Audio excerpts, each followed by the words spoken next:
Hey everyone! Today I'm going to be speaking with Nolwenn, a singer, songwriter, artist, and YouTuber from France. So your debut album, Moonflower Volume 1, features songs in French and English, and was released in November 2024. Yeah. So I have a lot of questions about it. First things first, how did you come up with the title? Okay, so the title. So I love flowers. I think that's a big part of it. And I talk about my sister, my twin sister, a lot in the album. And we've always kind of been compared to like the moon and the sun. And a sunflower is a flower, right? Mm-hmm. But the sun is my sister and I'm the moon. Okay. So I thought I'm just going to put moonflower, if that makes sense.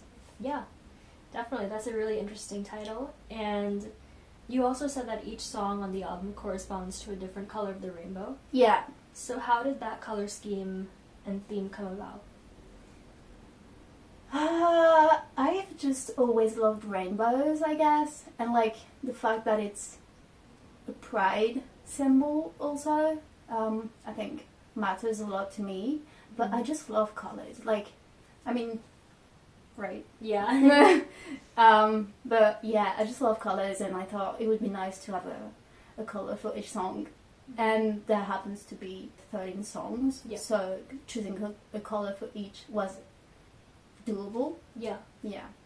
Is there any like thematic or like lyrical connection to the colors, or is it just purely like vibes? Yeah, no, there are quite a lot of links. Like, for example, the 5th track, Still the Same, is orange, because it talks about a friend of mine who had orange hair. Okay.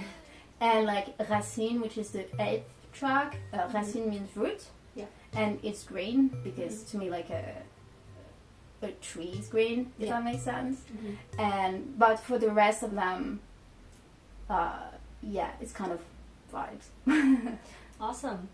I can also tell that you put a lot of work into the album rollout and the lyric videos on your channel. Yeah. So is your music related content more difficult to create than your regular vlogs and lifestyle content, or is it the same? It's harder to create because you also have to put the lyrics, and it might sound like nothing, but just writing out the lyrics on the videos is already a lot of work. Mm-hmm. There's actually a lyric video for each song for my new EP that's coming out sometime soon, and it always takes me a lot of time, and like the creative part of it is always bigger than on the regular vlogs. Like, I have to think, oh, okay, like I'm gonna film this and it's gonna look like this, and then I'm gonna edit like the colors like this, and yeah, it's a lot of work. Alright. My personal favorite song on the album is Roof. And in your explanation of the song's meaning, you mentioned that happiness is very complicated. And I think that many people can relate to that sentiment.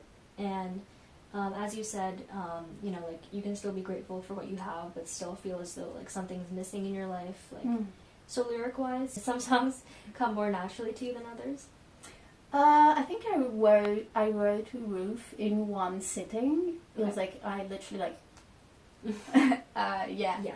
But some songs were much harder to write, like the prelude, Childhood Memories. Mm-hmm. I began writing in like 2014, I think, and I finished writing in 2021 or something. So some songs like can't be complete without some more experience and time. Yeah.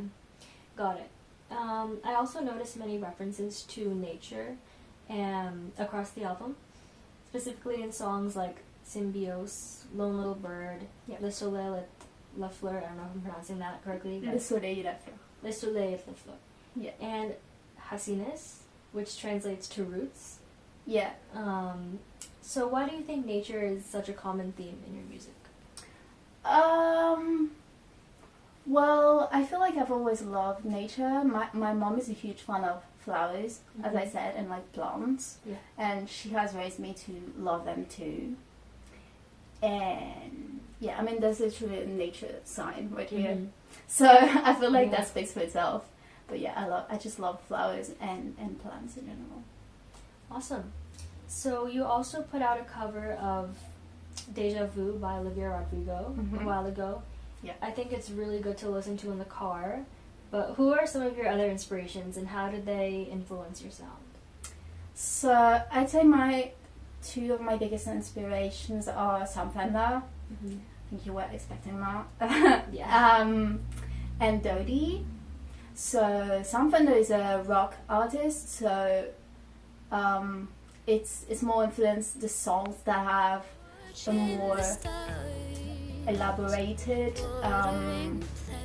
production, so like Missing Out or Some Yours. And Dirty is more like the calmer songs, so like Roof, for example.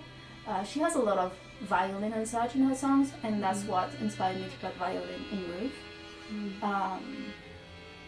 Yeah. Awesome. Lastly, I'd just like to thank you for your time, and also recommend everyone to check out Nolwenn's debut album, as it really encapsulates her story thus far. But can you tell us anything about what you're working on now and what we can expect in the future? So I'm working on an EP that's called Pieces of Me. Okay. There's a single that's out right now. It's called Pieces of You. It's on a breakup that I experienced a while ago, and I'm struggling to move on from. Yeah. But yeah, the EP has 8 songs. It's a really sad EP, I'm going to be honest with you. There's not a single happy song. Oh. I felt like on the album we had Some Years that was really happy. Still the Same was also quite happy. Yeah. But on this EP there's no happy song.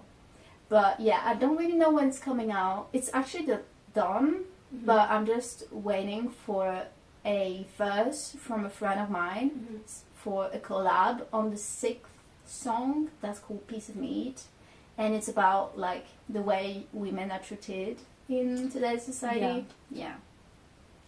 So wow, well that's awesome. So I hope you guys enjoyed learning a little bit more about Nolwenn's album, and yeah, thank you for listening. Thank you for your time. Bye.